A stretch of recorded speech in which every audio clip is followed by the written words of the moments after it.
Good evening, ladies and gentlemen out there in YouTube land. I am Deleted Scenes, and I would like to welcome you to the other side of midnight, Christmas 2023 edition.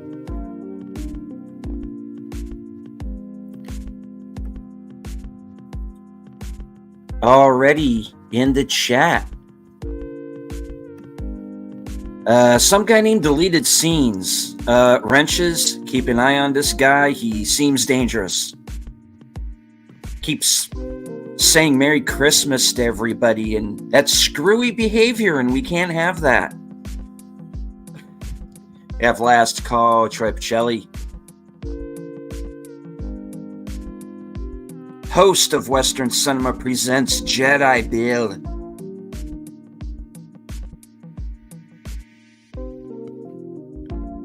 Netters Network.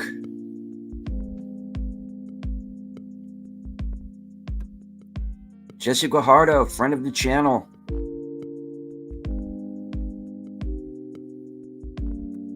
Sashi is with us. Good afternoon from the other side of the world. Indeed. Big Out presents.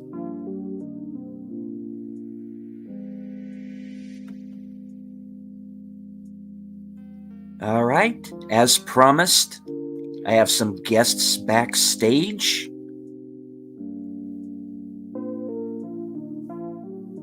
And I am going to bring them on. Ladies first, Sin's Corner. Hey, how you doing? Last Call with Troy Pacelli, and with him, Netters Network. Hello, hello. And Big Al presents.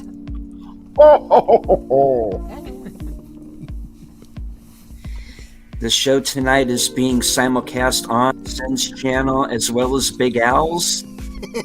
I gotta tell you, go over and...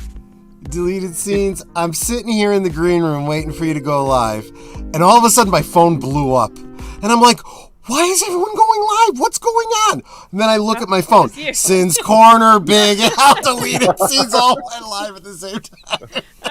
It's good to know the notifications do work. It worked! Yes, sometimes they don't.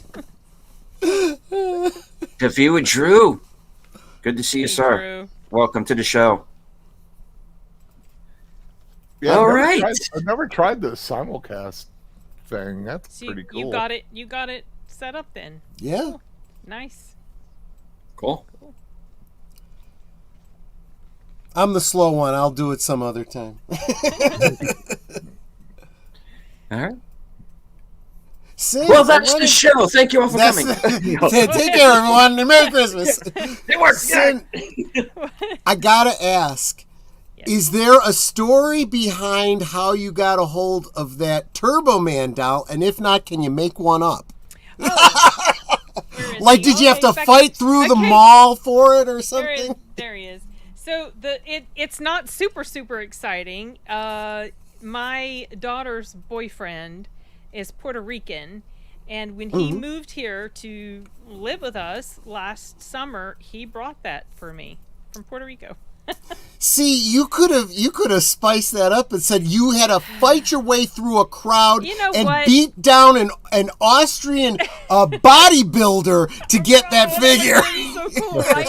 Do you know what the problem is? I'm not super creative, so that's also I'm not a good liar. So okay. I don't think I would have been very convincing.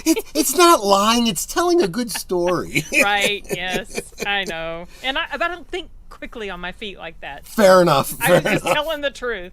Anyway, he's all the way from Puerto Rico. I do find it interesting, though, that he's on the one side of your head and then Arnold Schwarzenegger's on the other side of your head. Yeah, the Terminator. And eventually I'm going to put a sound panel up behind me that's got the Terminator backdrop that I use in my my review videos, my videos on YouTube. Yeah, I love Terminator. Cool. Terminator 2, favorite movie of all time. So yeah, I've definitely got, my cousin gave me that poster there.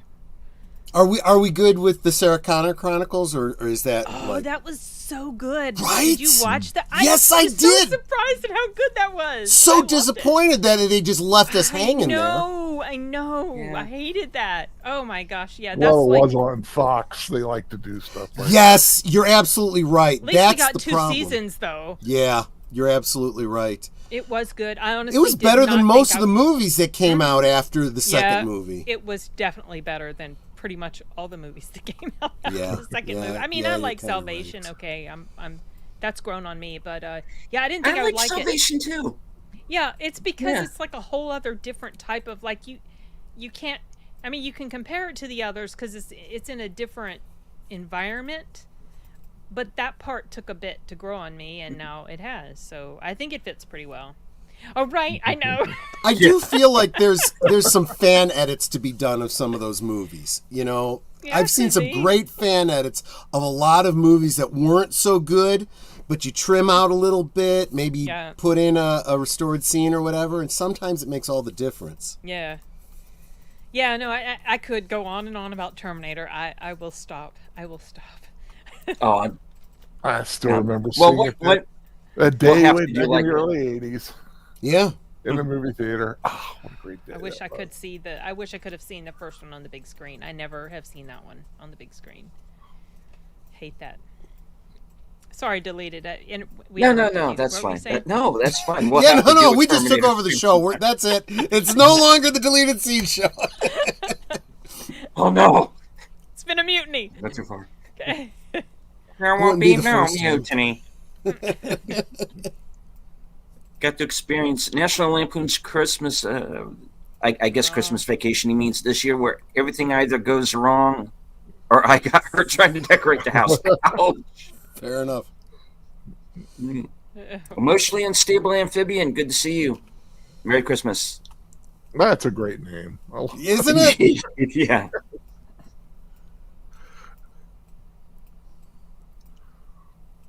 Don't everybody talk at once. I was Just- waiting for someone to say just- something. Jesse just said, I got to experience National Lampoon's Christmas this year, where everything either goes wrong or it. Yeah, okay, so you had just read that comment. I did not realize that Jesse had not seen. No, he got hurt this year. He's Oh, he's having a bad. I see. I He misunderstood. I lived through his misunderstood. own version of it. Yeah. Everyone has. That's what makes the movie so great. Although it is amazing, you do say that of things that people haven't seen that you'll find on YouTube, like first time viewing. Yeah. There's this couple that do reactions, and they did a first time watch of the Charlie Brown Christmas special. Oh, wow. Can you Interesting. imagine like never having seen that? I might not have ever seen that, to be honest. There was a couple people on Netter's in Netter's Peanut Gallery on Thursday who hadn't seen it, and we were a little surprised. But when you start thinking about it, you realize there's a generational issue there, right? True. All of us that grew up in the 70s absolutely remember it, but late 80s, early 90s kids, maybe not.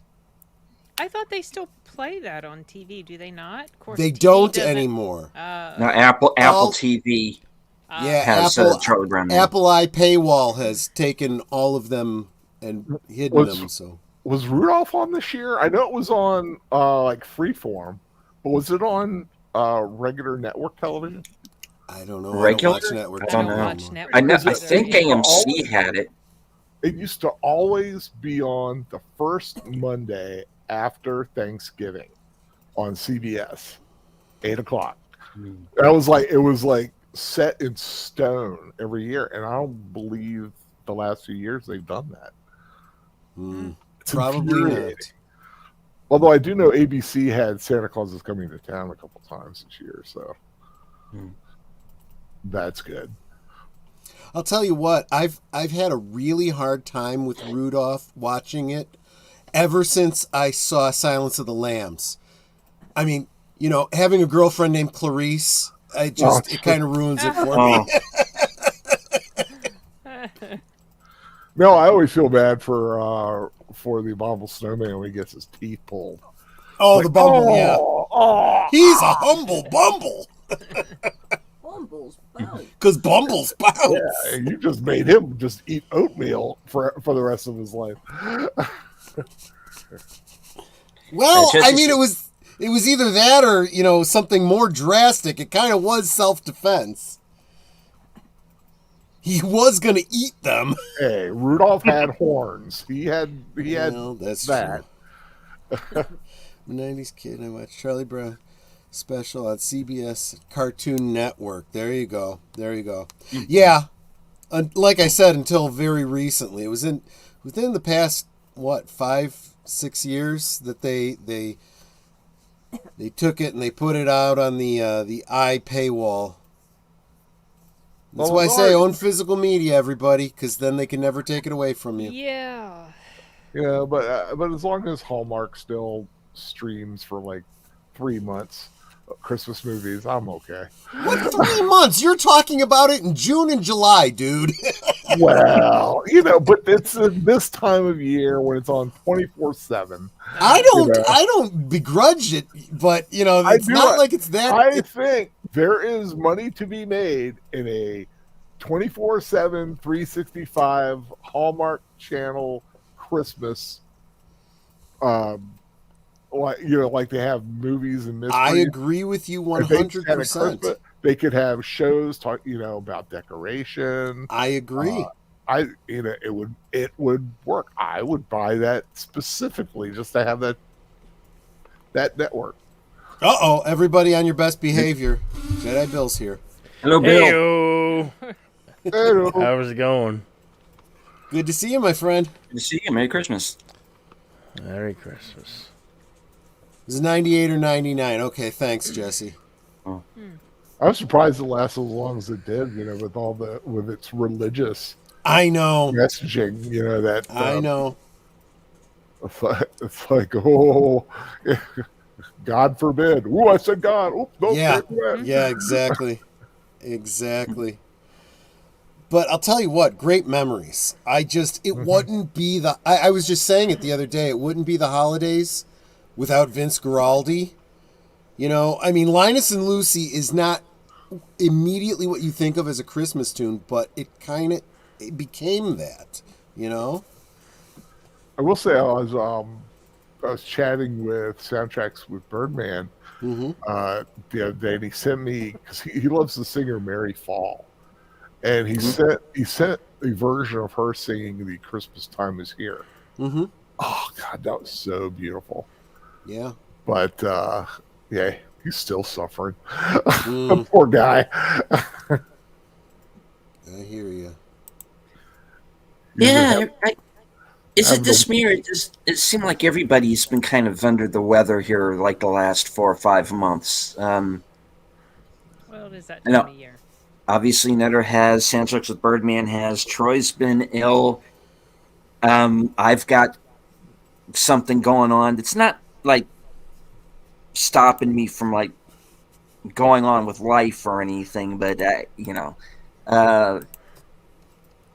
I've just had this weird stuff going on. But I because there's been this weird kind of stomach bug going around too, and I think I got a touch of it, and but hey, I'm up and around. Yeah. I would.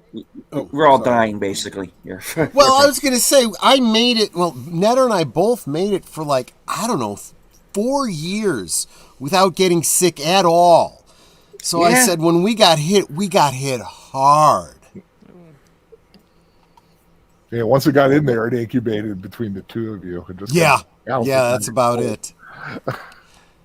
I held out as long as I could because she did get sick before I did. But boy, it hit me a lot harder and a lot faster. Yeah, but I got sick because my stress level went through the roof and my immune system. That's all it takes. Your immune system drops briefly and you are just nailed. Oh, yeah. Yeah. Yeah, that's why good health is important.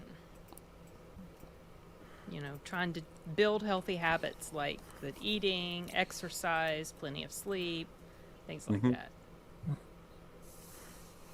Or they're that famous one they always tell me, drink a lot of water. I'll tell you what, when you're sick, if you keep that bottle of water near you and every time you wake up, you take a few sips, you stave off that headache that you usually get. Because what happens, you stay in bed for 12 hours, you don't drink, you get a headache. Yeah, when you also face dehydration too, which makes Exactly. everything worse. I always keep something by. I mean, it'll be water, but Oh, yeah. tea or Diet Mountain Dew or Mountain Lion, depending.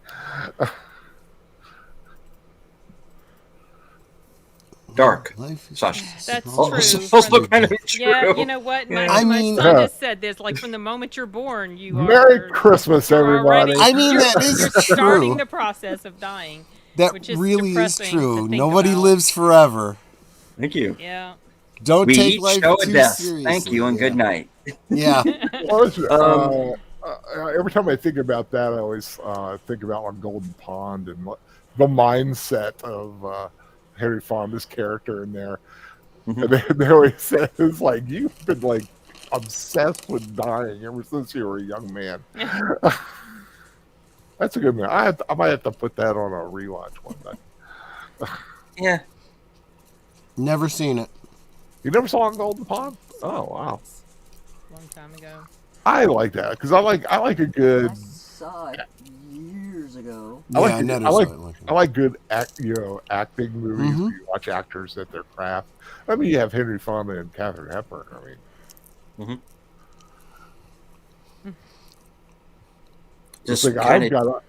I've got a whole new respect for Zac Efron after seeing The Iron Oh, Claw. I haven't seen that yet, but I've really heard about. I don't know if I can handle the emotion that I feel like. Is Oh, gonna come it's with that. crushing. Oh gosh. It's the Von Erich. Oh, I knew the Von Erichs growing up because I was a wrestling fan. You know, my I've never grandfather heard. and I don't think I've ever heard of them before. Yeah, they were just a great family of wrestlers, and then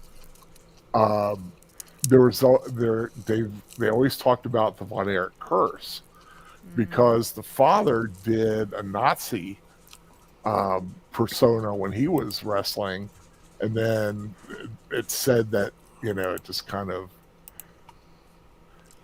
took over the family, and they kind of put that in there. But it's a really great film, but it is not a happy film. I've heard I've heard it's good.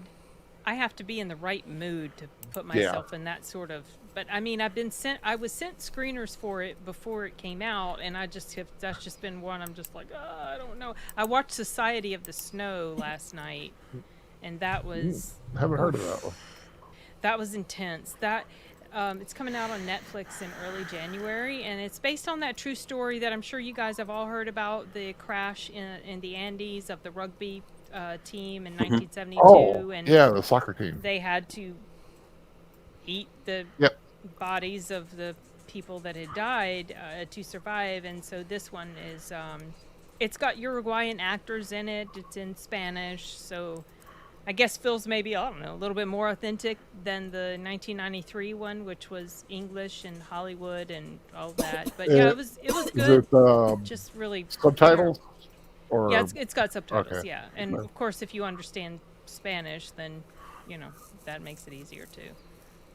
But yeah, I watched it with my husband because he's Mexican, and he was complaining the whole time. He's like, "Why didn't they just leave earlier and try to go find help?" Well, hindsight, I guess, is 2020. They were expecting they were going to be saved, and then eventually, when they realized that was not happening, that was the only other option they had left. People had to go. They had to strike out to try to find civilization. Yeah, they did another. What's it? I think it's called Alive. Yes, that's the 1993 Yeah, that's the one I one was from- referring yeah. to. Yeah. Oh, okay. Yeah. But they had done a Spanish language one in the 70s, which my husband had seen when he was a kid, and then Alive, and then this, and it's just. It's not for a while there. They loved anytime a plane crashed or there was some kind of national tragedy. There was a film about it. I mean, the baby Jessica story and There was an Iowa crash, and Mm. I remember the Potomac one because I live in Maryland, so Yeah. Remember the one about when the Hawaiian was? I Yeah. think it was Or- where it got ripped, part of the plane. Oh yeah, ripped open yeah. and people were stuck. Oh, and I hate to fly, so Because it was like Those half of the movies- roof was off of the front yeah, part and of the some plane. people Oh, got yeah, dried yeah. out. But they Oh, got it down though. they did, but That was amazing. it's horrific. Yeah. Yeah, that was a pretty decent movie too. The one that I remember, and I remember it for the fact that they got it factually totally wrong, which amazes me because it was something that was all over the news. Was the movie where about the miners Oh yeah. that got trapped and digging them out and the whole I thing. haven't seen that movie, but so And, what did they get wrong about it?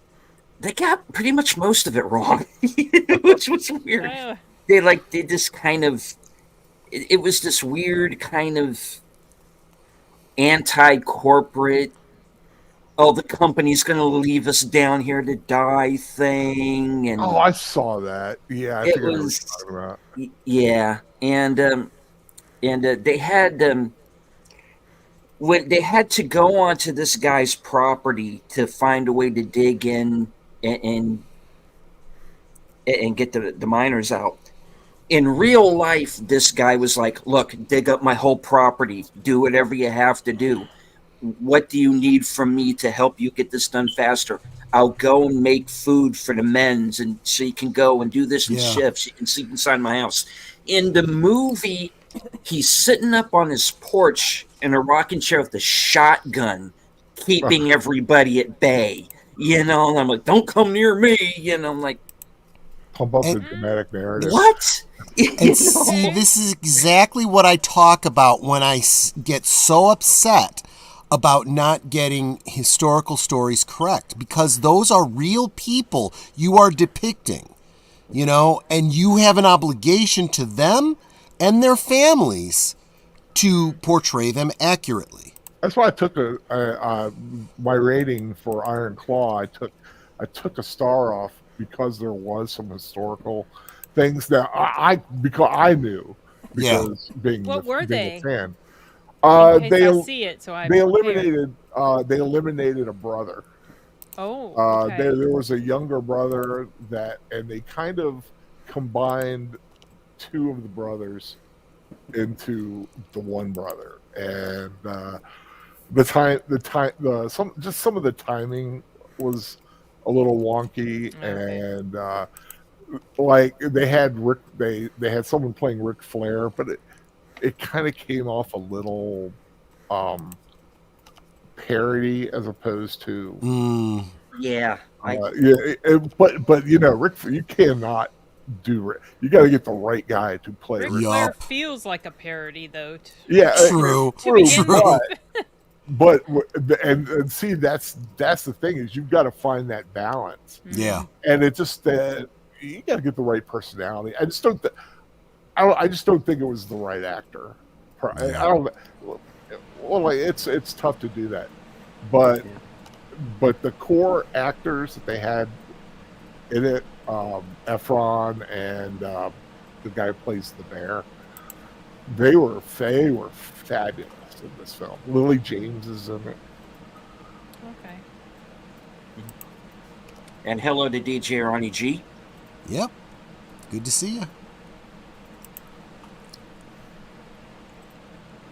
0080 is awesome, but super heartbreaking. I'm not sure I know what that is. Yeah, I don't think I've heard of that one. They're all written. Okay. But yeah, true story. I've actually met Ric Flair, Wow. Oh, cool. and he was doing an autograph signing during one of his retirement tours, and this is back when I used to work at Walmart, and he did this autograph signing. And that was and right when he was there, that when I was standing in line, in fact, that is when we found out both Michael Jackson and Farrah Fawcett had passed. Oh, 2009. Right. Yeah. They Yeah. both died the same day. Yeah. So Yeah, that's how I I was Mick Foley's bodyguard at a book signing when I worked with Borders, oh, nice. and so I got to basically hang with him and got to sit and talk with him. What a great guy! Just a nice guy. Bigger than you would think, too. All those wrestlers are, but got to meet Stone Cold. That was pretty cool. Ronnie G is saying it's Gundam is what he's talking about. It's a 6-episode Gundam miniseries. Right on. Did not know that, Sashi. That's interesting. Thanks for Yeah, pointing okay. that out. General in charge of the Somali operation wrote an apology letter when Black Hawk Down came out because the Malaysian armed forces were left out of the movie. And he also, Yeah, he one says there was of a them Malaysian, did die. Yeah. Yeah, and there was another American that died like a couple of days later in a mortar attack, and he's cut completely out of the movie. But the trouble there, and I know a little bit of the backstory to this, is the fact that there were so many boots on the ground, so to speak, on the day, and everybody had a story, which is why I always say when it comes to Black Hawk Down, you can like the movie, but read the book. Yeah. Because the book goes into all the detail that the movie had to compress so much this down does happen a lot and combine characters. You know, Ewan McGregor's character is based on like 2 or 3 different guys. So's Josh Hartnett. Eric Bana's character is a combination of multiple people. You know, and you know, everything that the movie depicts more or less happened that way, but it just like happened to different people. You know, and you know, it's, you know, you could almost make a mini series of that story. Oh, I bet. But you know, maybe you know, that's you what got they should have done, like HBO or something. Maybe. You know, they've done the Pacific and Band of Brothers. I was just thinking Band of Brothers, exactly, right? Yeah. We few, we happy few, we Band of Brothers. Being there so vile, the stage shall gentlest.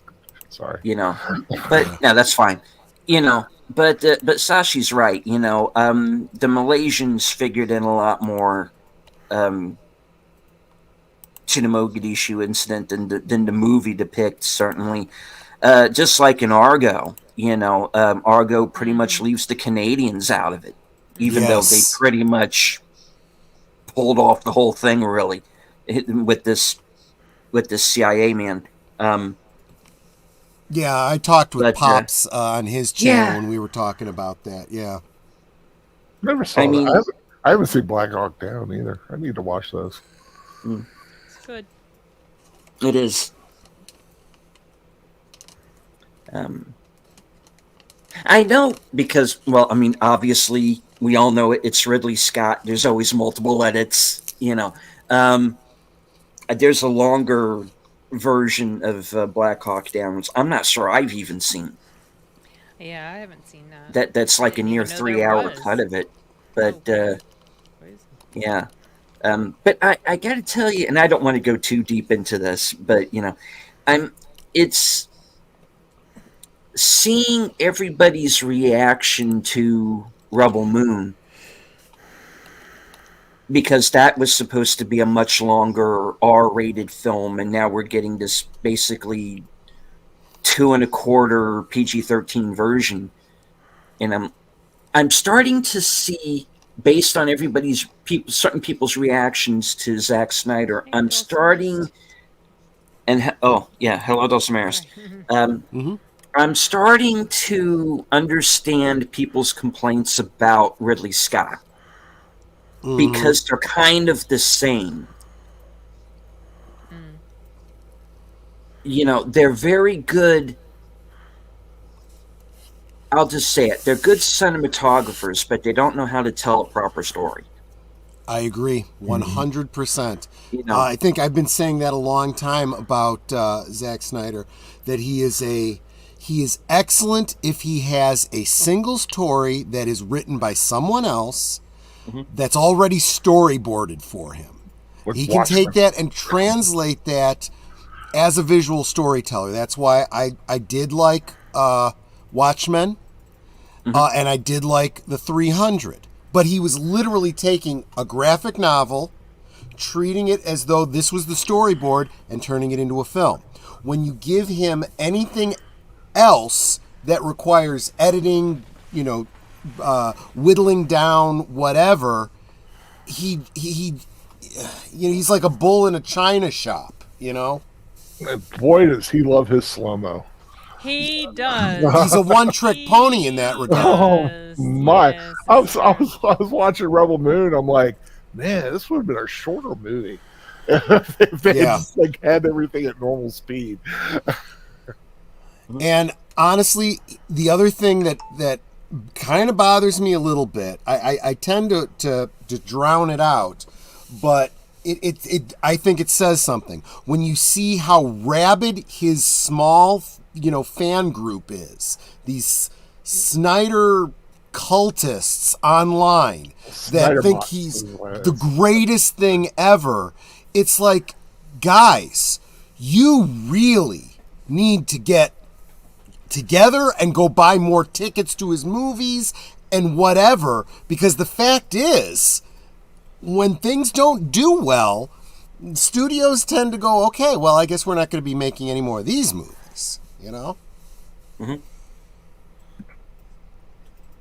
Okay, I'm still wondering the effect that Aquaman's going to have on anything comic book, because oh my lord, that movie was. When I heard your review on that, Big Al, I was like, I mean, wow. And the biggest thing was Momoa himself. And I could not think of a better word than buffoonery. Yeah, that's what I've heard. He acts like he is a just big dumb, excuse the word, dumbass. And I was just like, seriously? And Al, I always say you find the positive in everything. And when I heard your review on this, I was like, wow, that's for Al? Oh, wow. Man. Wilson's watchable. That was my positive. Yeah. I like Patrick. Well, I didn't want to rip my eyes out. Patrick Wilson would have been a great Aquaman. He would.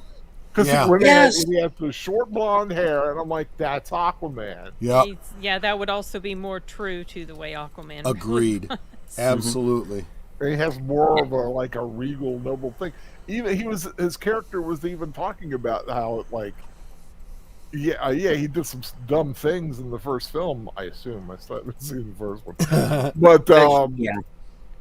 but he has a more noble presence, where Jason Momoa is just sitting around drinking beer and being Jason Momoa, riding his motorcycle, and I'm Aquaman. Woo! You know what? Everyone keeps saying he would make a great Lobo, and it's true. He has played that character like Lobo. He has not once played Aquaman. Mm-hmm. And Sashi's question in the chat is Rebel Moon a remake of Battle Beyond the Stars? That's what Al said. Pretty close. Everybody has said that. Oh, dang. Not really, but there are aspects of it. I was like, man, that's reminds me of Battle. It's very correlational because it was meant to be a Star Wars project that Lucasfilm didn't pick up. And I could see that too. I was like, this would be a halfway decent,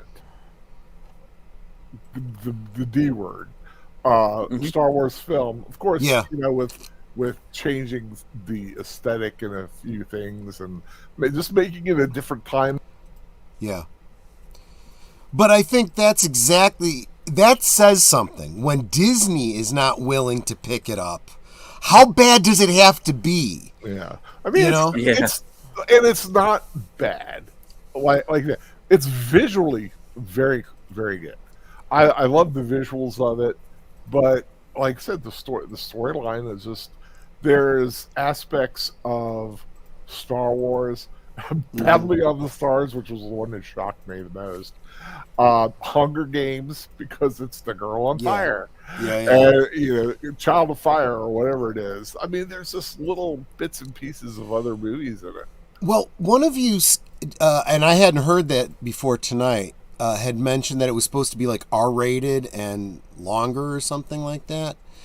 And I'm thinking, based on the review I heard on from Big Al on this thing, I'm like, is that really all Zack Snyder is? Is he just edgelord nihilism? Is that all that he's able to do? Well, they had the one scene that was the soldiers were trying to sexually assault one of the village girls. I'm getting tired of the grimdark. I really am. That's of course when the super female kicks into to play and shows that she is an awesome fighter. Wow, that Through the Lens just said constant exposition, dialogue written by a preschooler. Pretty much, yeah. So my question is, I asked him in the chat here, is it as bad as Army of the Dead? Because I hated that movie. Oh, I didn't even see it. It was such crap. I mean, it literally made me angry.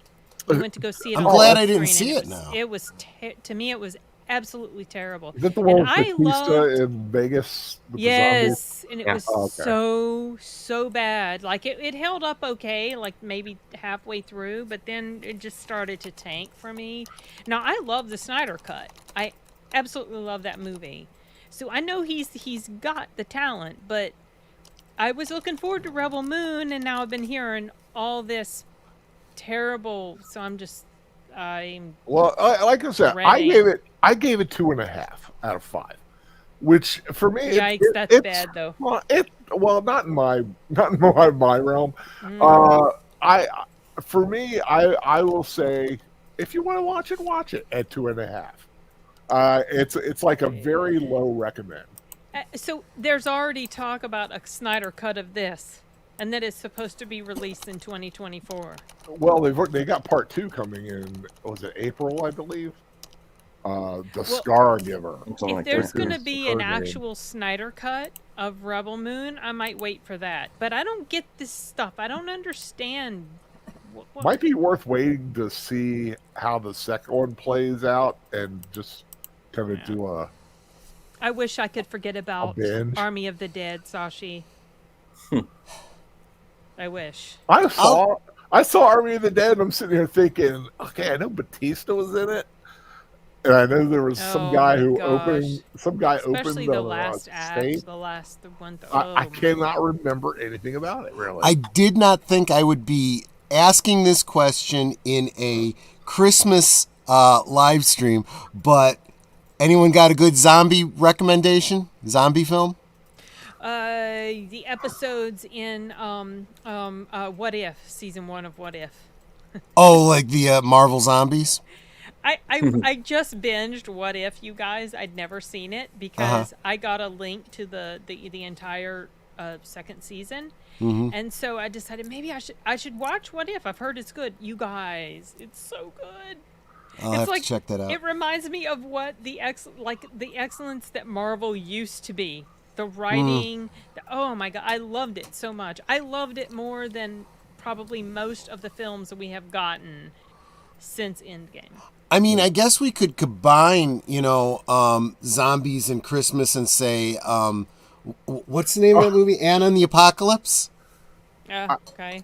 I found, I haven't watched it. I downloaded it because I could not resist the title. It's called Santa Stein. Santa Stein. That sounds good. You know me and a good title. Bad CGI shark, Ouija shark. Yeah. 1 and 2. But yeah, I saw it. I haven't watched it. No, I've already got one. I'm going to watch sometime tomorrow. It took place. It came out late this year. It's a Journey to Bethlehem, and it's a musical with Antonio Banderas playing Herod. Okay. And I had it in my downloads. Yes. Let me it make sure. is. Yeah, Journey to Bethlehem. And I was like, well, let's see what this is about. And I'm sitting there, and I'm like, okay, it looks like a Disney version of Journey to Bethlehem. And then suddenly there's a song, there's a musical number, and I'm like, oh, I've got to watch this tomorrow, just like beginning to end, because it actually, I was like, I got to see how they do this. But It's a good one, Sashi. They Marvel actually actually can. tried to do They can. They did it with What If. That was solid. I've been liking Marvel's their streaming more than probably most people. Really? I haven't seen. It's been hit and miss, but Yeah. it's been more hit for me. Hit being very general term, as far as not wanting to retch and commit. What's the thing when you take it and you like cut your own intestines out? Seppuku. Harakiri, seppuku, yeah. Yeah. Harakiri. But yeah, like Hawkeye. I liked Hawkeye. I mean, I know a lot of people. Oh, I liked Hawkeye. I thought it was kind of. I don't know, wanted kind to, of but fun. oh my gosh. I don't know. I kind of That enjoyed chick it. was annoying as hell to me. I could not stand her. And what they did to Kingpin, are you kidding me? They turned him into an absolute buffoon and like they just neutered him or something. He was freaking scary in Daredevil, and this one he was just comical. Yeah. Oh, It you're was so so good, Daredevil. disrespectful. Well, they had already eviscerated Daredevil in She-Hulk, so I mean, you know. Man, I dude, heard. walk I of never shame. watched that. Ugh. I do want to say that I know She-Hulk was kind of a train wreck in many ways, but there were aspects of it I actually enjoyed. It's another. It sounds like another one of those. Like I was saying earlier, you'd be better off doing a fan edit of it. It's like it's like bad CGI shark. Ouija shark. It's like- Bad CGI lawyer. I have to see this Ouija shark now because you guys keep bringing it up. Oh God, I'm gonna feel So- bad if you do. I do not recommend it, Yeah. but I will continue to talk about it. So what is it stains the sands red, Troy? Oh gosh. Well, somebody had brought up. I guess that Zack Snyder zombie film takes place in Las Vegas. So as soon as someone mentioned that, it made me think of It Stains the Sands Red. It's this basic story of and it happens in medias res. You have no idea who the main character is. Female character who is not your typical heroine type character. She just wants to get somewhere safe or whatever. She's trying to get to an airport. A whole bunch of misadventures. Very funny, but very, very, very dark. I haven't heard of it. It sounds I'm not- familiar to me. I feel like I might have seen it. I'm trying to think of the most obvious thing that would jog your memory, whether you saw it or not. I don't want to be too graphic about it. She comes up with It Stains the Sands Red is, a reference to blood, right? And the zombies are attracted to blood, kind of like, sharks in the water. So she has a very original and clever way to distract the zombies at one point in the movie. Is it one point during the month? Yes. Oh. Yeah, I had a feeling. Okay. All right, Jesse says Shaun of the Dead is great. Yeah, Shaun of the Dead's a good choice. That is absolutely as far as humorous zombie films, Shaun of the Dead is the perfect film. It's really good. Well, me at the Winchester. I mean, the Winchester until this whole thing blows over, right? I knew it. Wakanda Forever was a good story too. After rewatching all the MCU, I will say that they are kind of good before Endgame. Yeah, I mean that's I agree. I think they did just fine, and then they kind of muffed the ending, and then it went straight downhill from there. I knew Endgame was going to be peak Marvel. After that, it was going to be downhill. Maybe some good ones here and there, but in general, it wasn't going to have the consistency of the decency that the previous Marvel films had. And it's happened. Yeah. And I don't think enough of us talk about this. We tend to talk about, we saw the movie, this is what we thought of it, we give our opinions. I think there's a lot of things that go into making and breaking a movie beyond whether or not it was even a good movie. I think that marketing is killing a lot of otherwise better films. I mean, I can think of a bunch of them where I'm like, I finally got around to seeing that movie. It was actually pretty good. But the way they marketed it made me not interested in seeing it. Mm-hmm. Thurlin says, Hawkeye is fun, but I have no desire to rewatch it. Yeah, that's what I've heard. Yeah, it's a one and done, but I enjoyed it as it was going. Says She-Hulk gave me a migraine. Yeah. I'm also really struggling with this concept of the over-bloated streaming series for that Marvel is doing. They're doing it with Star Wars. And so many people are saying, these 10 episodes would be so much better if they just trimmed it down to a 2-hour movie and released it in theaters. Book of Boba Fett. Book of Boba Fett. Okay. I liked Book of Boba Fett. Obi-Wan, too. There's Obi-Wan as well. There's a fan edit out there of Obi-Wan that makes it 2 hours long. Getting ready to say that. And I saw it, and I'm like, okay, well, this is pretty good. And I'm thinking, okay, especially after I saw some of Ahsoka, I was like, okay, I see what they're talking about, these long pauses and expositions, and, you spend 3 minutes walking down a hallway, and it's like, you couldn't trim this up a little bit? I will say yes. Book of Boba Fett and Ahsoka could have probably been trimmed down to films, but I like the other ones. Andor, I thought was fantastic. Andor's the one that I haven't seen, but it's the one that the most people are saying was really, really good. I mean, Andy Serkis did not get an Emmy. Did he get an Emmy nod? He should have gotten an Emmy nod. He was marvelous. He should have gotten awards for a long time now. Oh, man, was he good in Andor. It must be nice to be in a role where you can see his face. Yeah. I think the first time I remember seeing him was like it was like a British cop show, and he was playing like this kind of Ozzy Osbourne type rock star whose son gets kidnapped. I don't remember the name of the show. It was on TV.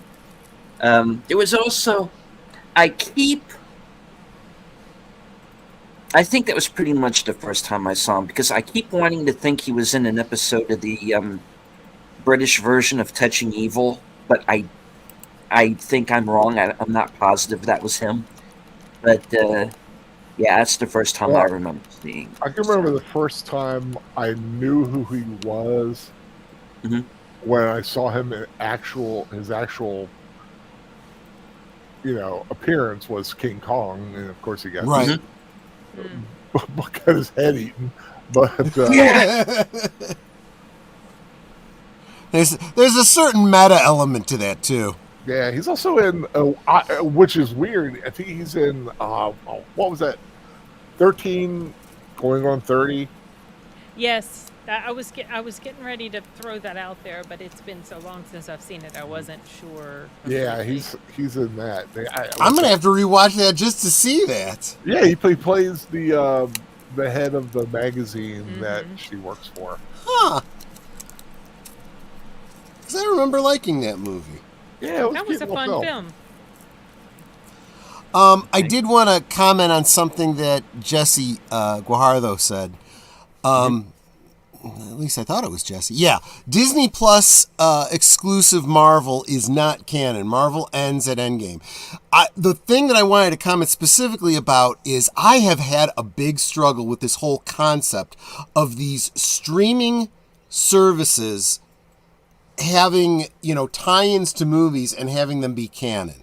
And I think that any argument that anyone would have against what I'm getting at, I think is kind of thrown out the window by the Marvels. The Marvels was all about, if you did not see all of these different streaming shows on Disney Plus, you have zero clue what's going on with these characters, who they are, and what's going on in this movie. And it just makes it impossible. It just makes it impossible. You've hidden it behind a paywall. Not everybody that could possibly go see your movies is able to see your TV show.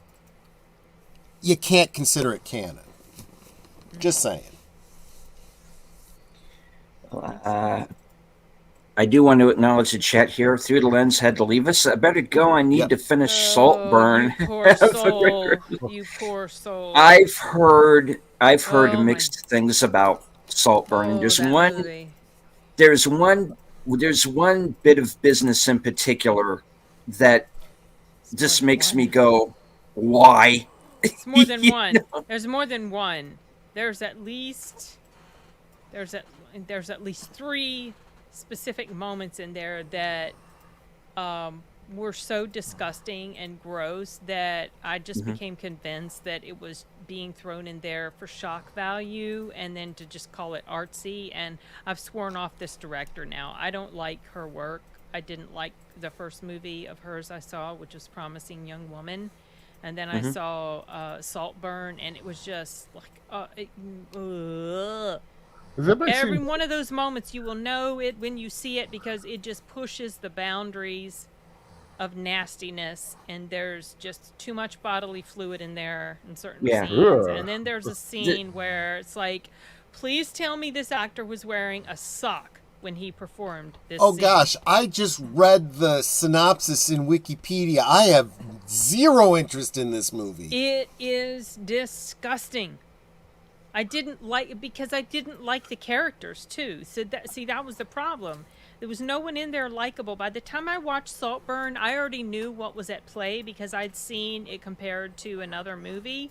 So when certain reveals happened at the end, they didn't surprise me because I knew what was up.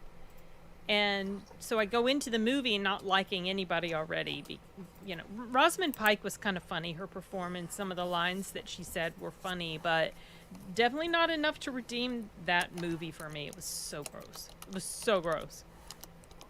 Ugh. I'm still trying to figure out if I like was it Barry Keoghan? He's odd. He's I can't. He vexes me. That's a good way to put it. And I mentioned in my review for this movie that he's got a really he stands out because he acts like in pretty much everything I've seen him in, he acts like he doesn't know how to carry himself.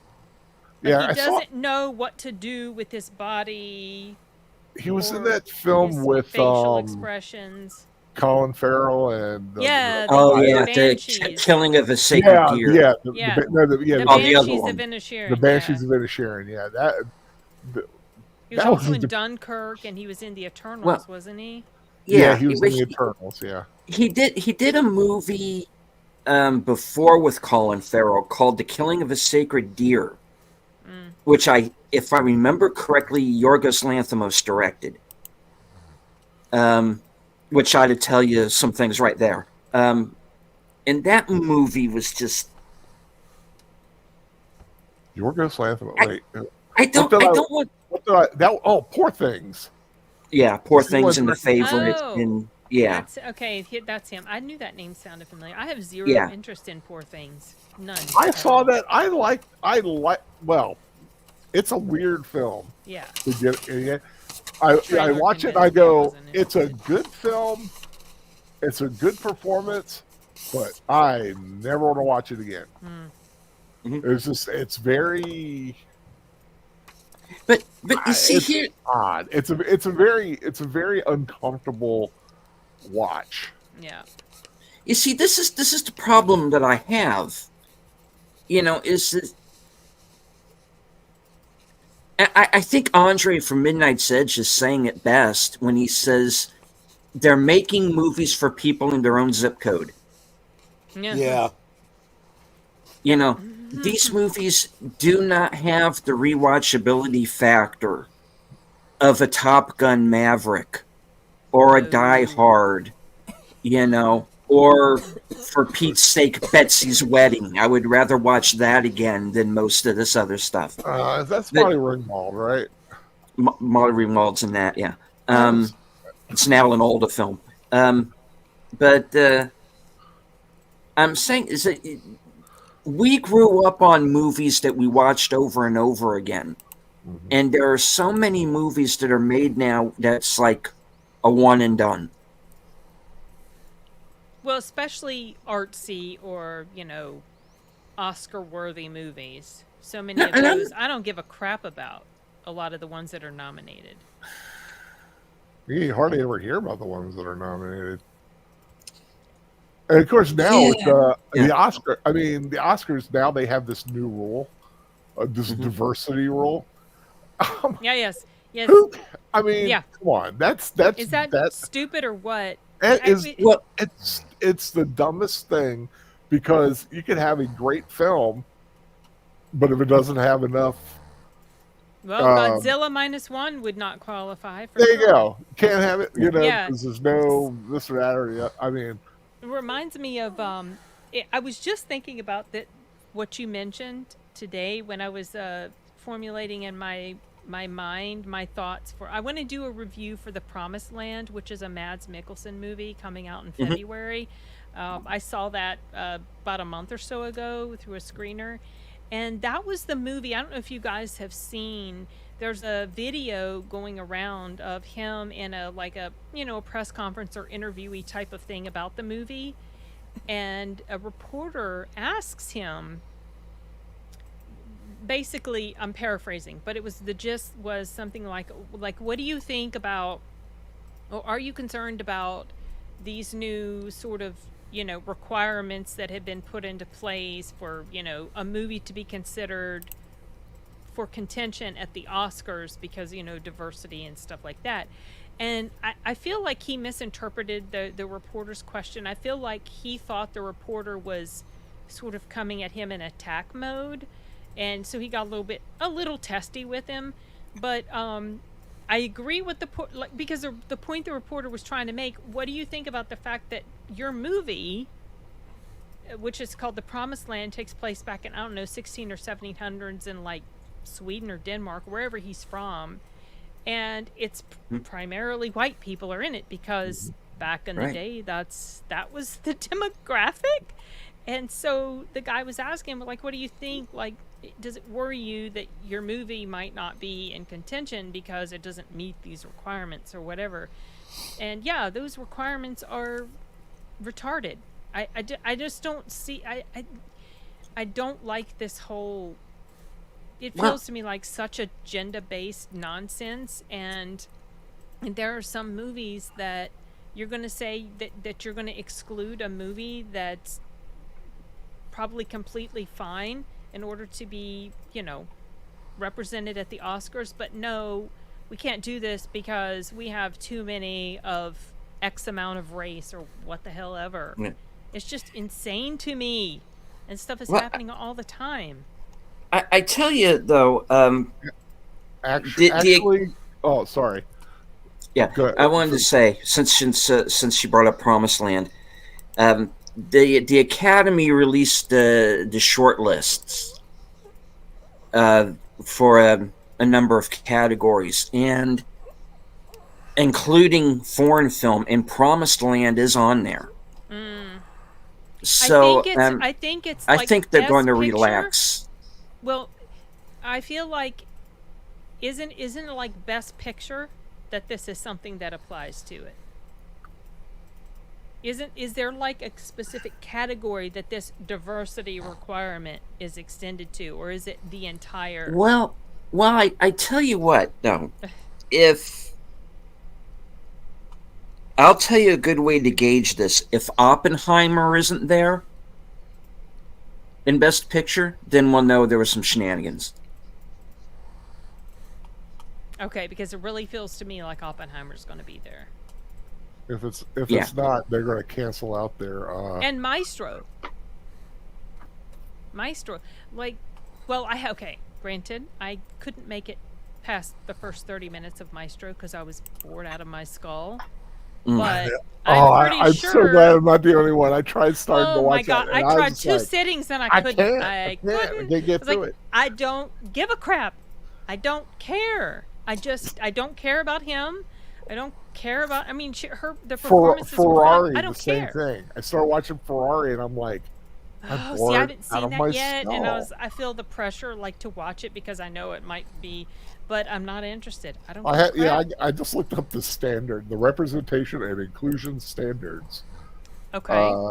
And the Oscars eligibility in the Best Picture category are designed to encourage blah blah blah blah. Standard A: on-screen representation, themes, and narratives. Film can achieve this standard by meeting the criteria of at least one of the following areas: lead or significant supporting actor from an underrepresented racial or ethnic group. And of course, one of those is Japanese, which means Godzilla could be Yeah, nominated but for Best Film. I see. Okay, so it only counts if it's not pertaining to white people. Yeah, at least one of the lead Yeah. actors or significant supporting characters is from an underrepresented racial or ethnic group in a specific county, a specific country or territory of production. They're not underrepresented in Japan. This may include, and they of course list everybody but white people. General ensemble cast, at least 30% of all actors in secondary and more minor roles from at least two unrepresented groups, which may include women, racial or ethnic group, LGBTQ+, people with cognitive or physical disabilities, or who are deaf or hard of hearing. Yes. Main storyline, subject matter. The theme or narrative of the film is centered on an underrepresented group of basically everybody I just talked about. Yeah, this is stupid. Yeah, it is.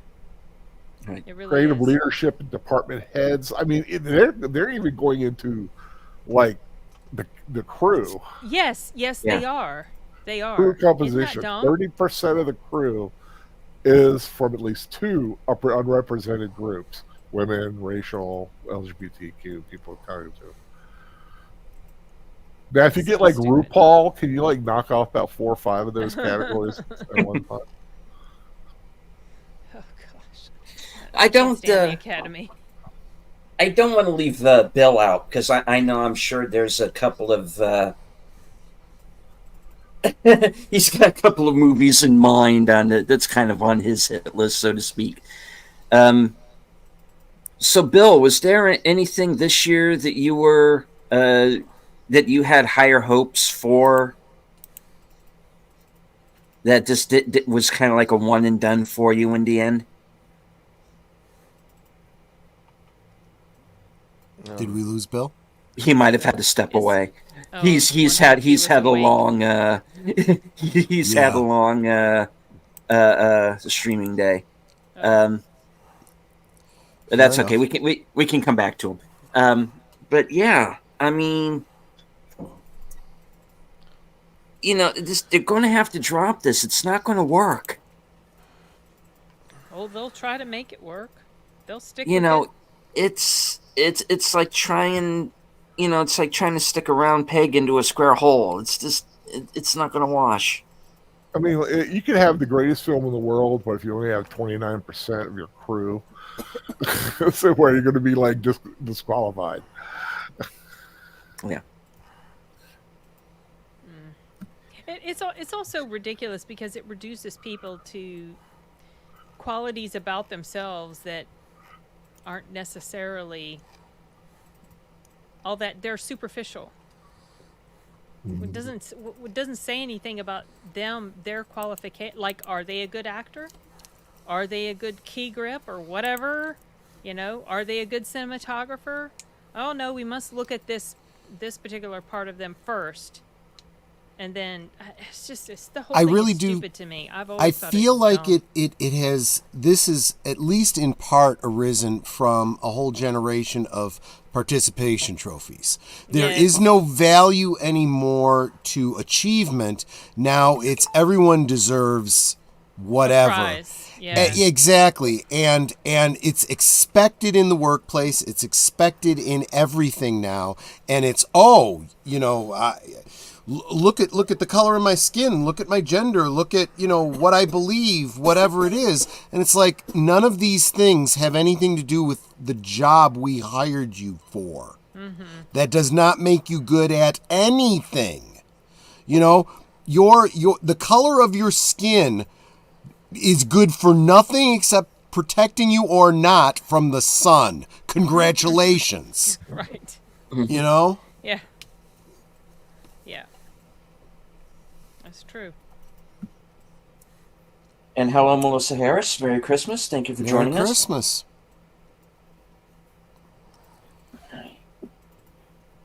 But, that is the world we live in, and I do think that the vast majority of people are understanding this. If you look at the box office for the entertainment industry, you see that the vast majority of people, they're not, on megaphones, they're not necessarily on YouTube channels, but they're making it very clear with their wallets. And the more you have people that do have megaphones blaming the audience, blaming people and telling them they're bad because they don't, whatever, the more they're pushing them away. It just is the absolute truth. Yeah. Yeah. The tactic that a lot of studios and actors have taken now to just blatantly attack fans, if they don't, you remember when Viola Davis?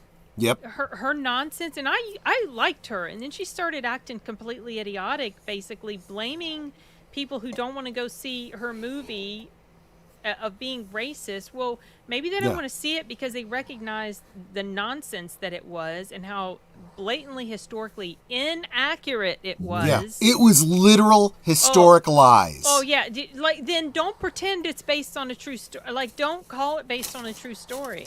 Right. Just present it as a fictional story. Okay, maybe more people would have gone to see it then. Maybe more people would have been interested. They would have just thought it was this cool action movie about this tribe of women warriors or whatever. Right. But they presented it as, oh, look at these great morally righteous people, and they were just as shitty as the other tribes that were behaving badly in Africa. Come on, let's not pretend. But no, they pretend, and then they brainwash a whole generation plus of people into believing this stuff who have no clue. Sashi makes a great point. Says it's been a surreal experience being called racist for me. My name is obviously white to these people. If you dig into it, not white. I know, but if you dig into it, that is how it works. They will call anybody white that they feel is not as, in quotes, oppressed as they are. Well, I recently watched the Gothics documentary. Mm-hmm. She's been called a white supremacist. Yeah, of course. It's just the shit that she went through. Sorry, I get... No, that's fine. I'm just in a mood, y'all. We are post-watershed, let's be fair. The crap that she went through because she dared to use her brain and to think logically and not jump on the bandwagon of emotional hysteria and depravity is absolute craziness to me. It makes me angry on her behalf all over again. Just watching it, I knew it was bad, but watching the documentary is oh my God. Oh, jeez. Anyway, she's a cool person. I like her a lot. Yeah. I was just looking at Aquaman 2's box office. I haven't even looked at it yet. 4-day total. 4-day total 40, weekend 28 million. Ooh. Wow. I heard it was going to be in the 40s. That is way worse than I thought. Yeah. Really? I'd been hearing that's what it was going to be. Sequel cost $205 million. I heard it was going to be worse than the Marvels. One man. thing that that I try not to make any assumptions or draw any conclusions from what I see on social media for obvious reasons. But what I've been hearing a lot on social media is people saying, I do not care how good or bad this movie is. I will not see it because, Amber you know, Heard.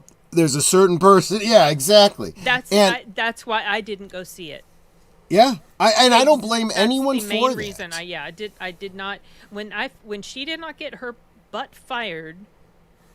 I decided right then and there I was not going to go watch Aquaman 2, and I didn't care how good it was. Sin, that directly underscores exactly my feeling.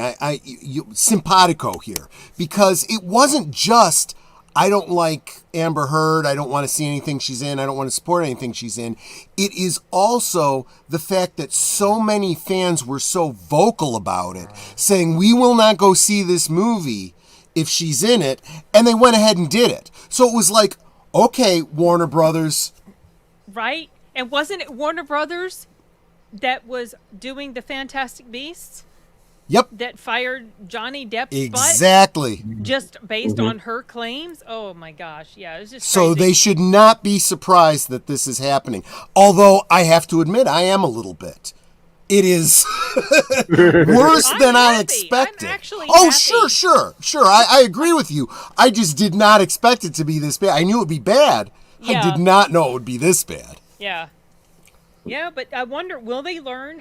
I mean, eventually the money's going to talk to the point that they have to learn. But they haven't yet. I don't feel like they have completely learned yet. I like this comment. D is Hello, D Movie Man. D is amazing, you guys.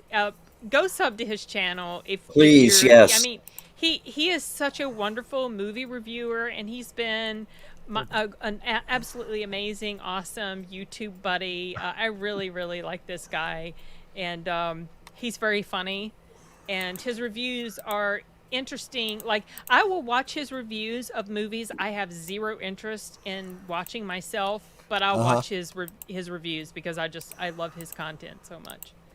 So yeah. and he's Well, just subscribed. I definitely.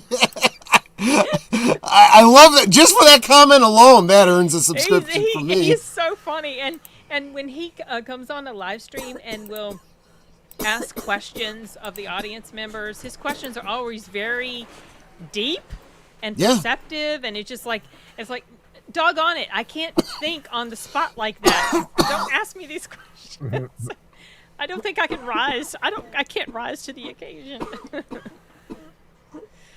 Yeah, that's funny. Jesse Guajardo, I hate to say this, but people are dumb. No, it's true. It is true. Most people are dumb. Well, what's that line from Men in Black? You know, the person may be smart, but humans as a whole are... A person is smart, people are dumb, or something like that. Something like that, yeah. People as a group, if the past few years haven't taught us, That's for darn sure. I don't know what will.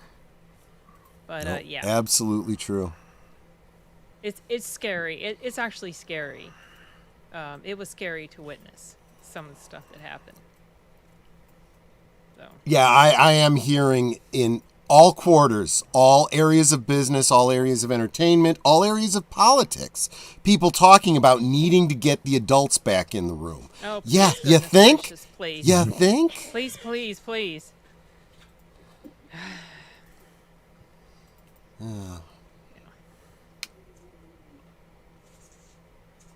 There's a lull in the conversation. I was just thinking like, Merry Christmas, everybody. I know. I'm just kind of stewing in my frustration.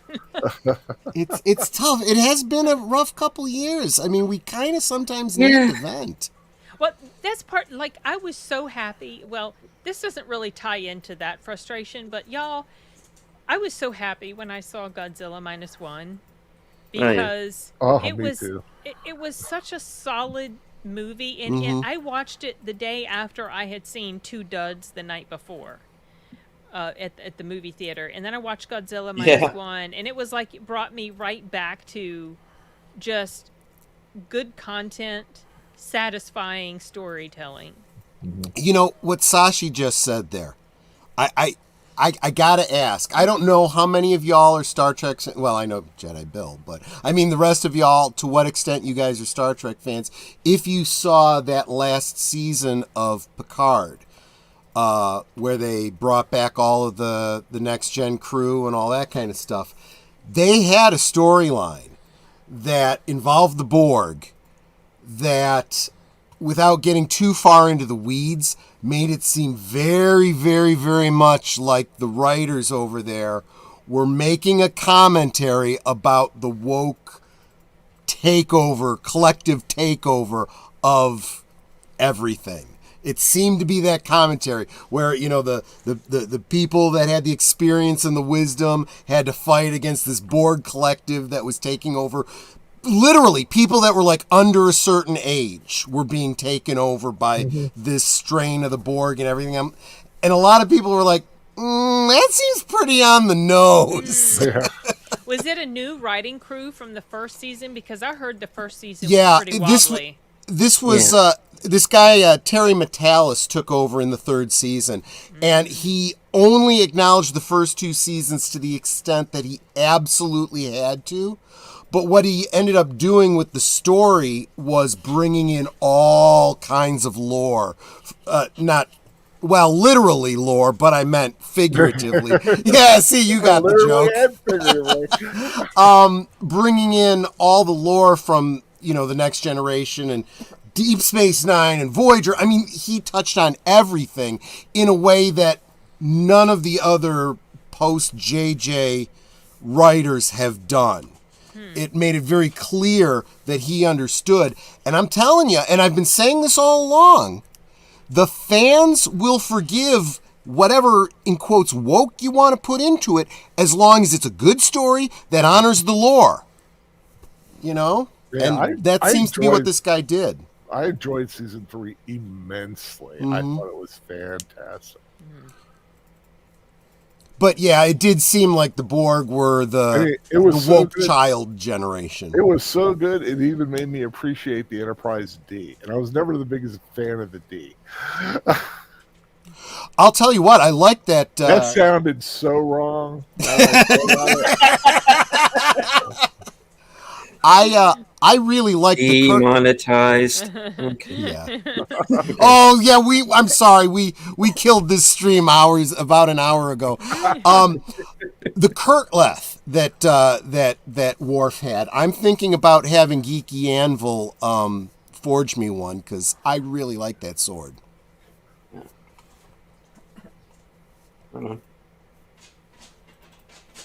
But then I'm just a Klingon geek. Yeah. Well, yeah, that's true too. I so want to go to the Starfleet Museum and see all those ships. And you can in Star Trek Online. That's the other thing. A lot of the things in Season 3 came directly from or was very closely inspired by Star Trek Online, especially a lot of the ship designs.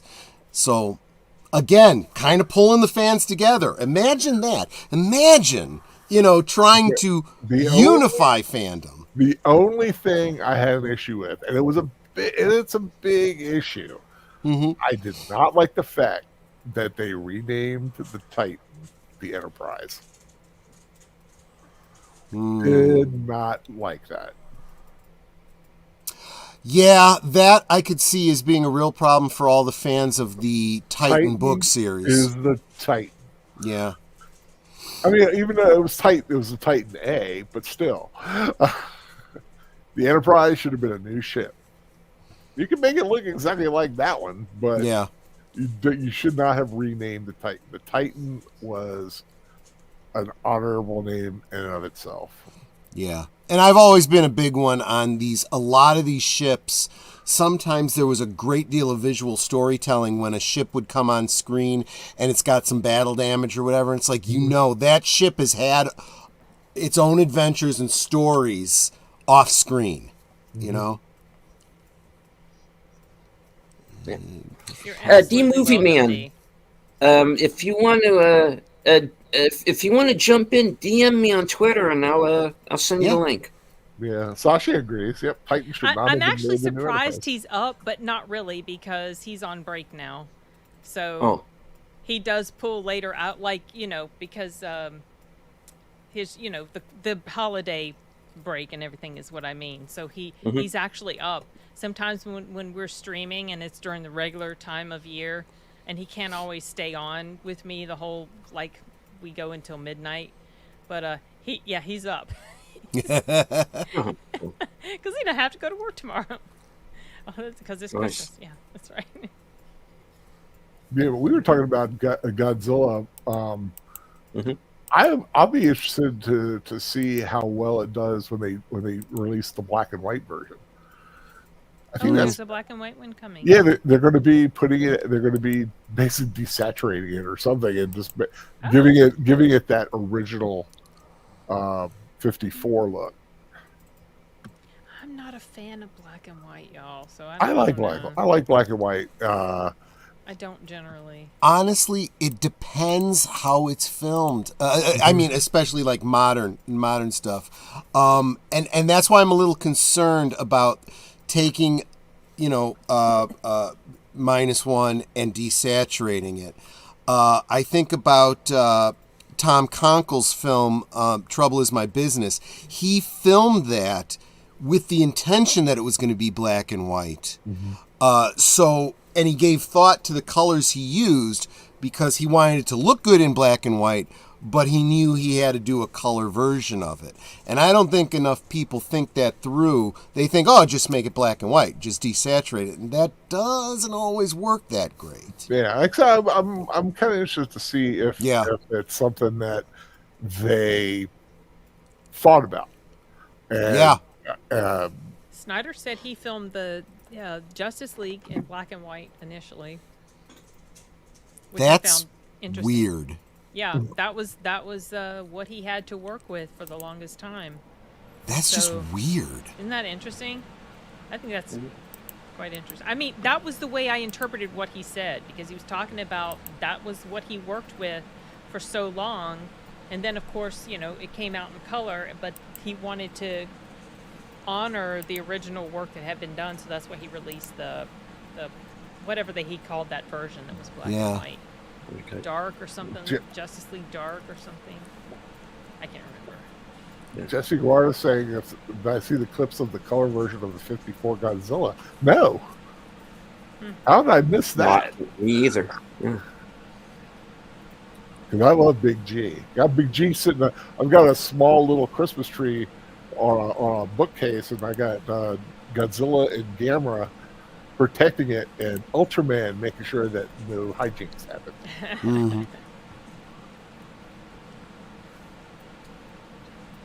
And hello to the RPH1 for joining us. Merry Christmas. Jesse says those clips are on YouTube. Okay. Yeah, We'll have to check those out. Yeah.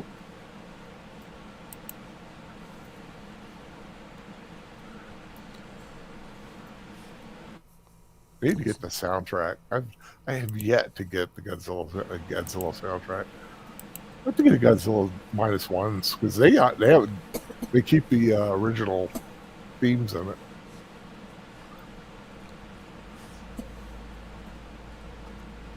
Alrighty, Bill, are you back with us? Yeah. Oh, cool. So, did you get a chance to see Godzilla -1 yet? No. No, haven't had a chance. Oh, okay. I see. All right. Well, let me see. Sashi says in chat, not black and white, but I love the dark theme in Dark City. Yeah, Dark City is an excellent movie. I'm a big fan of that one. Yeah, that one's kind of a noodle scrambler. It is. And I don't mean that in a bad way. I mean that in a good way. Yeah. There's a great point in the process with the color in black and white. I remember being surprised to learn about a certain red dress in the film, Jezebel being colored bronze because it read so well on camera. All right, cool. Let me see here. Which made me go crazy because I thought Toho had released a restored color version of the 54 film. I'm going to have to look this up because this is the first time I'm hearing of 54 being colorized in any way. I think it'd be neat as a novelty, but Gojira, that's black and white in my book. Yeah. Well, it's just like It's a Wonderful Life. When they colorized that, it messed that movie up. I agree. Mr. Potter needs to be in black and white because he is eviler or more evil. Eviler. He's eviler. I like. He's eviler. He's eviler in black and white than he is as kind of a more flesh-toned, realistic villain. There was that whole period where they were colorizing. It was when Ted Turner got a hold of these films, and they did it to A Miracle on 34th Street, and it's like, really? No. Especially because it also didn't look very natural. You know, the color was just off, and it bled over the black, so it was like... Now, I will say, a film like Miracle on 34th Street, you could get away with color. Probably, because you got all the Christmas colors and stuff. Yeah, but It's a Wonderful Life, though, there's just aspects of that just work in black and white. And I agree. To change it changes the film. Yep, I agree. I do remember back in those days when it was becoming very en vogue. I remember a bunch of comedians making jokes about them colorizing Wizard of Oz. You know, the beginning and the end part, which of course would make zero sense because right. Ignorance is bliss. Oh. Yep. For those who want to stay super blissful.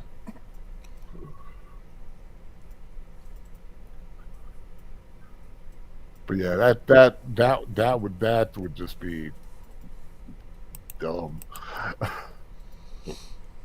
You know, something else that I think would be very jarring to see colorized is any of the Universal monster films. You know, like Frankenstein, Dracula, and so forth. They originally they tried it. There are some color tests out there. There are a lot of lobby cards that have the colorizing of them. And so that's where you get the green skin of the Frankenstein monster and stuff. And it's like, no. No. You should just leave it black and white. Yeah, it works. It just works better that way. Yeah, didn't they re-release Werewolf by Night in color this year? Did they? I don't know. I'd like to see that. I had heard they were going to. Oh, okay. I enjoyed that. I heard good things about it. Yeah. It was actually pretty decent. I liked it.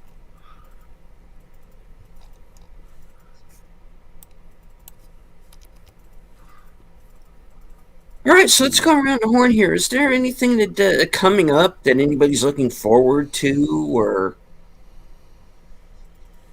movie-wise, or well, anything, or anything that you might have some concern? My green casserole tomorrow.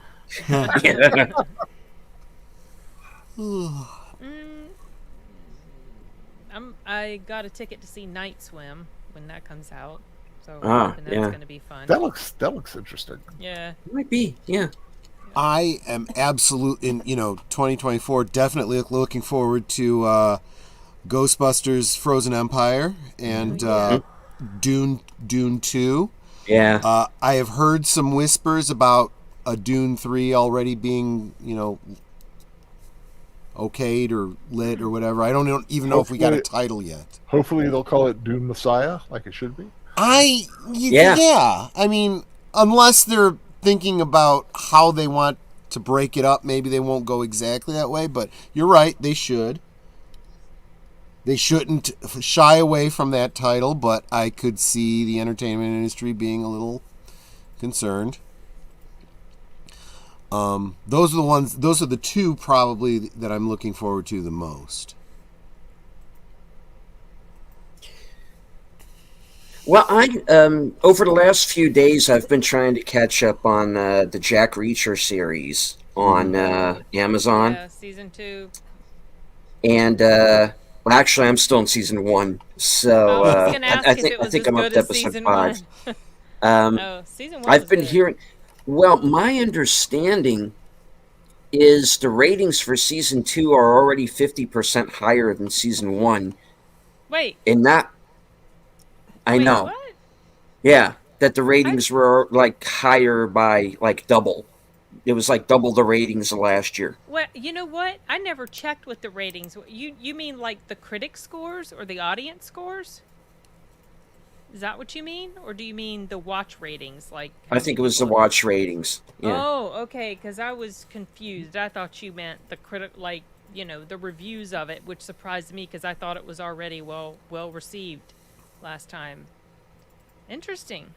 Oh yeah. Okay. Not only that, but the real cool thing is the guy who plays Reacher, Alan Ritson. He was in an interview like a couple days ago. Said we're already shooting season 3. It doesn't surprise me. So I'm like, yeah, okay, give me more of this. Nice. Yeah. He's a convincing Reacher to me. I've only He read or is. listened to one book, but I knew that Reacher is huge. He's a really big guy. And so Yeah. I knew that Tom Cruise was not an accurate representation of the No, character, but the movies were okay. they were. I'm Yeah. not super huge into the Reacher book series. One book was enough. It just felt, I don't know, it just didn't really grab me like so many other books. But I really, really liked that TV series. That first Yeah. season was super. I love the I don't- interaction between him and that detective guy. Oh my god, Yeah, it's fun. he Yeah. became my favorite Um, character. I like Roscoe too, but I just dig the actress. But Yeah, anyway, I liked her character as well. yeah. She was on like this USA Network show that I think didn't get really treated very well and got canceled What and was ended it? in she was in a show called Dare Me Oh, I that was hate on the cliffhanger endings. USA Network. It was this cliffhanger ending. I wish they wouldn't do that. And I hate that. Especially I because don't there's like it when a show not does always that. a guarantee that it's going to come back. So No. that's aggravating.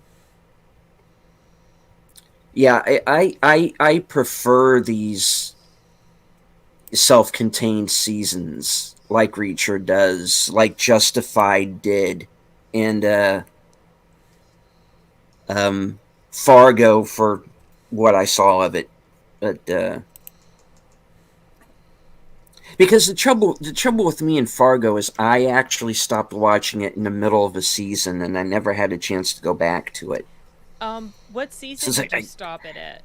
it was the Ewan McGregor Mary Elizabeth Winstead season where he's the twins. Is that okay? I'm I think only it was on season 3.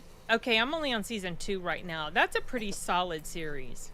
Yeah. I really enjoy it. Yeah. Yeah. But yeah. I've kind of told that story behind why I ended up kind of not completing that season, but it wasn't any. Oh, It wasn't. I It, didn't. it wasn't. Yeah, it wasn't anything to do with the show itself. Okay. It's just that something that happened, kind of in personal life, and I just kind of Oh, you and stopped some McGregor things. and the girl. Yeah, No, no, no. They I weren't heard the about that. problem. They Not weren't the them? problem. No, Oh, no. okay. It wasn't a problem with the any of the actors of the show. It's just Oh, that okay. I'd had kind of like a personal, had a family, Oh, I situation see. I had to deal with, and I kind of just stopped. I stopped watching a lot of things. Um, Yeah. and I stopped watching Fargo, and I was actually I was watching a show called Channel Zero I haven't heard of that. that was on a Sci-Fi Channel, and I think that was like 3 or 4 seasons, and it was an anthology. It was an anthology show, and It was the season that had Rutger Hauer in it, Butcher's Block, Ooh, and I never heard I of did. that. I didn't see the finale of that season until months later.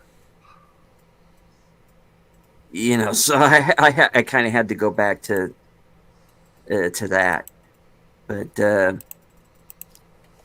yeah, there was a period of time there where I wasn't watching anything, wasn't watching movies, wasn't watching television, and wasn't for any particular reason. And Al knows this story because I think I brought it up before. It was either Al or Boomer that I was on with where I brought this up, and that was when and that was kind of back before the woke started to seep into everything. Yeah. But yeah, so I kind of had to play some catch up there for a bit. All right, let me jump back to the chat here real quick because I missed the first part of this here. D Movie Man says, I believe there was a point being made about -1 being in black and white. The film Trouble Is My Business and what the process for color and actually entails. Okay. Yeah. I'm curious to see what a black and white -1 would look like. I think it would look pretty good. I understand it's not for everybody, but hey, you still have the color version That's true. that everybody saw in theaters. So I like having both you options. can make the choice. Yeah. Yeah, And Both on the DVD release. yeah. Yeah, I was thinking exactly what Sin said. Even if I don't like it, I have no problem with options existing. This is Oh, our I new. like your channel name, Keto Simple. I may have to go Oh, check out your it's channel. Dustin here. Hello, Dustin. Oh, is this Good to somebody see you you. know? Okay, Yeah. I'm a Cool. keto. I'm a keto eater as well, so I honed right in on his name. There you go. Oh, right on. Well, then you would love his channel. In reference to what Jesse was saying, yes, I think that the Vinny Villeneuve Dune, at least the first film so far, has been an excellent interpretation of the books. Are they more in line? It depends on what you're asking. A little gender swap. Yeah. One minor I've gender heard swap that they did that. for us because they had to hit their quotas or whatever. But I still feel it's a minor enough role that I don't have a huge issue with it. Yeah, it didn't bother me. Yeah. I still remember someone busted on me because I only gave it 3.5 stars. Yeah. Out of what is your scale? 5? 5. Yeah. I mean, Oh, that's right. You it did was have good. someone in the comments that got really like. Yeah, I'm like, well, first of all, 3.5 is good. Yeah. Really good. But I'm like, they ended it at the wrong spot. Yeah, I agree with you on that. And They should have ended it when he took the name Muad'Dib. I agree with you. Yeah. I do feel that. I mean, but let's be honest. I am just thankful that they are breaking it up into 2 films. Yeah. This is the first time they've done that, and I think they absolutely should. I do also feel that there were some scenes that didn't happen that I would have liked to have seen in the first movie, but it's not like those scenes happened in the David Lynch film either. I like the sci-fi version. I don't know. Yeah, the sci-fi version is excellent, but I think the visuals here are much better. Oh, well, sure.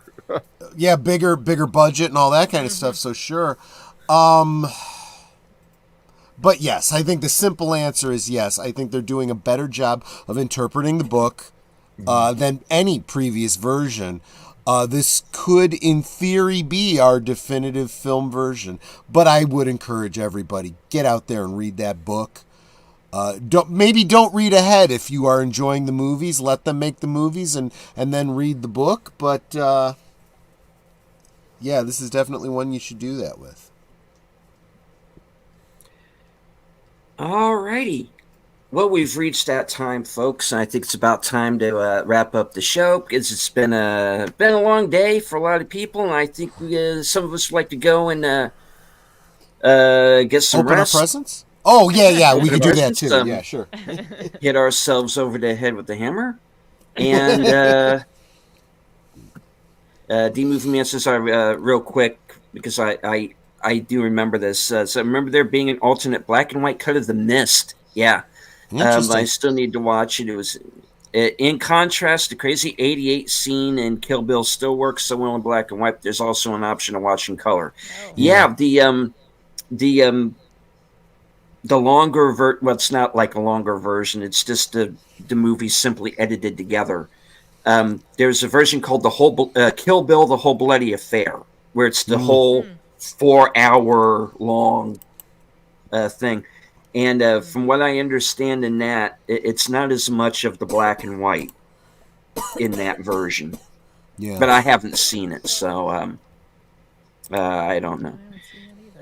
Dustin says probably at least an hour or more before we can sleep putting things together for our granddaughter. Yeah.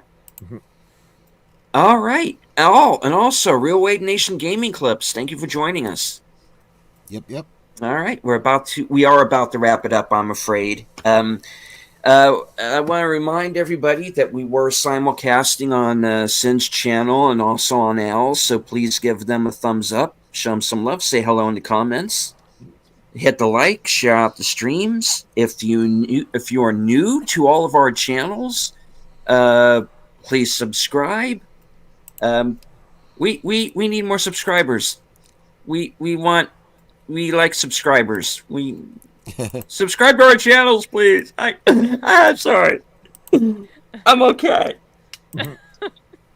It is encouraging. I mean, yeah, it is. Okay. Thank you, D, for joining us. It was great to see you here. Just a little surprising to see you up so late. Yeah. And then I was like, oh yeah, that's right. Great. Same All to you right. as well. So let's go around the horn and plug the channels. Sin, what do you have coming up? Tomorrow I'm going to try to get up a repurposed video of collab discussion / review that I did with Sound Booth Theater on the Black Christmas movie, the 1974. So I've been doing that, like Christmas themed things from collabs I've done with Sound Booth. I've taken those and edited them down to where just the parts we're talking about the movie. And started with Violent Night, then Krampus, and then today it was, oh shoot, what was it today? Oh my gosh, I've drawn a blank. Something today. Silent Night, Deadly Night? No, You go to horror. it was one of the Christmas things. Oh my gosh! I know what it was. It was Hogfather, and then then Black Christmas tomorrow. So that's what's coming up, and then hopefully my review for the Gothics documentary. And I've been filming some other reviews, trying to catch up on that because there've been a lot of different things I've watched to do reviews for. Cool. So yeah. All right. Al. Well, I just put out a couple of reviews today for the Iron Claw and Rebel Moon. Nothing in the pipeline as far as got to see what I watch next to see what I eventually do a review on. But I do have a rewatch coming up next Saturday. Going to be watching the classic Operation Petticoat with Cary Grant and Tony Curtis to end the year out. That'll be a lot of fun. Of course, I got a lot of rewatches already planned. I'm already like halfway through March and July. I've got planned out. So got those rewatches all ready to go. And we'll see what the world may bring and what I may stream. You never know. And we were talking about things we were looking forward to. 1 year from, well, technically today, Nosferatu comes out. Just good to see Nice. See how they do that. Yes, and Dustin is right. Please feel free to drop your channel links in the chat. All right, Try Nutter.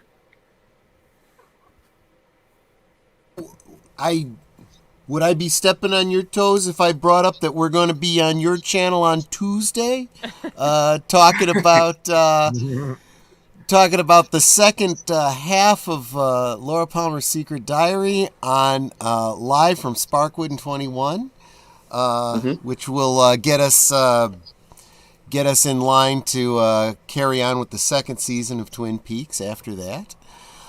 So that's Tuesday. For some people, that's tomorrow. Unless you count it as, after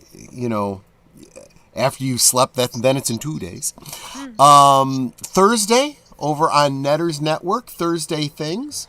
It's going to be me and Troy. We might do a rewatch of something.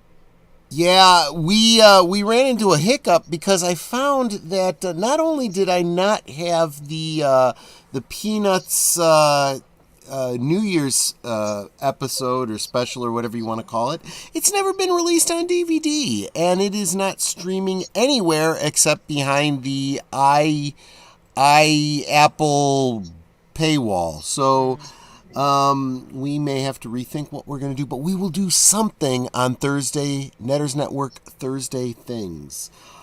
Which brings us to Friday, last call on my channel, where I will be doing my my year-end wrap it up for the year stream, and of course we will drink and enjoy each other's company. So that is the week for me and Netter. All right. Bill, are you still with us? Some audio issues backstage. Somewhat. Somewhat. Here. What were you saying? So what do you have coming out?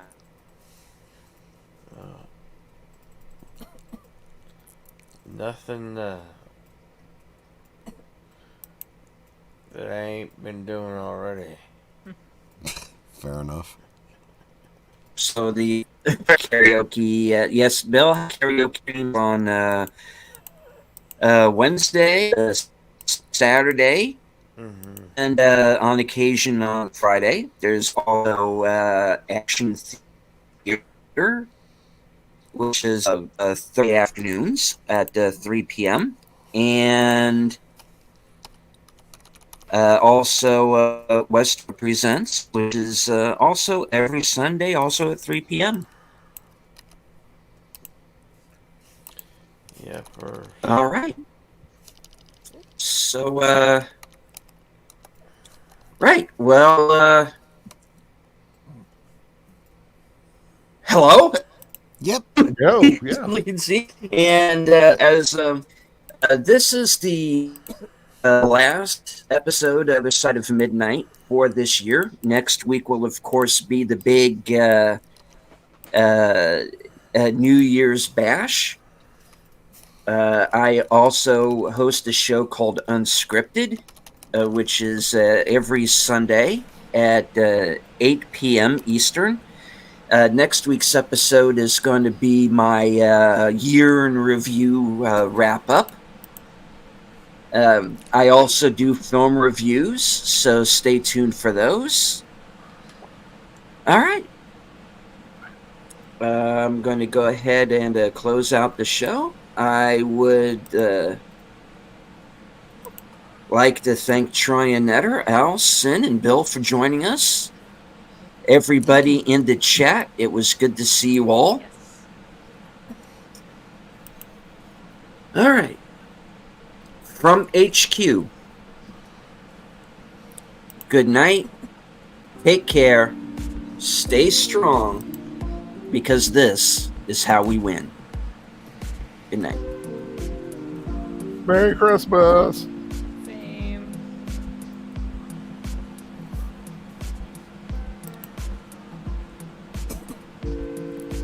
Merry Christmas.